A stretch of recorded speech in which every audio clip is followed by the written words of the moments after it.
सोचो एक modern plane 239 लोग, सैटेलाइट ट्रैकिंग, रडार, टेक्नोलॉजी सब कुछ होने के बाद भी एक पूरा जहाज दुनिया से गायब हो जाता है बिना किसी मेडे कॉल के, बिना किसी एक्सप्लोजन के। और आज 10 साल बाद भी दुनिया सिर्फ एक ही सवाल पूछ रही है, MH370 गया कहाँ? फ्लाइट की शुरुआत 8 March 2014 Malaysia Airlines flight MH370 route Kuala Lumpur to Beijing. Total passengers 227, crew members 12, aircraft Boeing 777। सब कुछ बिल्कुल नॉर्मल था। Captain Zaharie Ahmad Shah, experienced pilot, 18,000 plus flying hours, co pilot भी ट्रेंड, वेदर क्लियर, कोई warning नहीं। और फिर last message, plane जब वियतनाम एयर स्पेस में एंटर कर रहा था, ATC को एक आखिरी मैसेज मिला, गुड नाइट मलेशियन 370। बस उसके बाद कंप्लीट साइलेंस। रडार से प्लेन गायब हो गया। लेकिन यही सबसे शॉकिंग बात नहीं थी। प्लेन फिर से दिखा, पर अलग जगह। मिलिट्री रडार ने कुछ और ही दिखाया। MH370 अचानक लेफ्ट टर्न लेता है, वापस मलेशिया की तरफ मुड़ता है, फिर अंडमान सी की तरफ उड़ता है। यह टर्न एक्सीडेंटल नहीं था, ये मैन्युअली लिया गया टर्न था। मतलब कोई कॉकपिट में एक्टिव था। सैटेलाइट पिंग्स,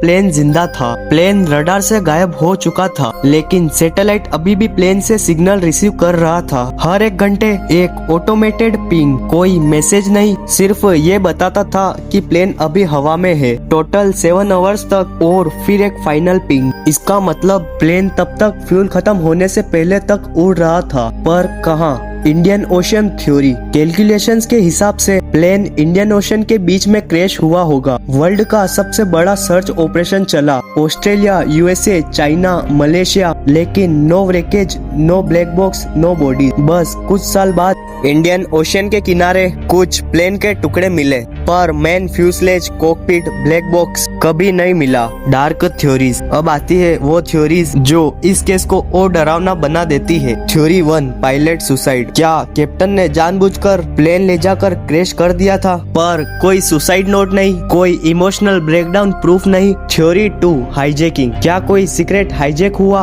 पर डिमांड नहीं आई? Theory 3, fire and oxygen loss. Fire ने सबको अनकॉन्शियस कर दिया, प्लेन ऑटो पायलट पे उड़ता रहा, पर फिर मैनुअल टर्न्स कैसे हुए? Theory 4, military cover up. क्या प्लेन ने गलती से किसी सीक्रेट जोन में एंट्री ले ली और उसे गिरा दिया गया? इस थ्योरी पर गवर्नमेंट चुप है। सबसे डरावनी बात, सोचो अगर MH370 आज भी इंडियन ओशन के किसी गहरे हिस्से में बिल्कुल इंटेक्ट पड़ा हो 239 लोगों के साथ, और हम बस ये मानकर चल रहे हैं कि सब खत्म हो गया। पर सच ये है, MH370 का मिस्ट्री आज भी जिंदा है। शायद MH370 क्रैश नहीं हुआ, शायद वो बस दुनिया की नजरों से चला गया, और जब तक उसका ब्लैक बॉक्स नहीं मिलता, ये कहानी कभी कंप्लीट नहीं होगी। अगर आपको एक थ्योरी सबसे ज्यादा लॉजिकल लगती है, कमेंट में लिखो, क्योंकि शायद सच वहीं छुपा हो।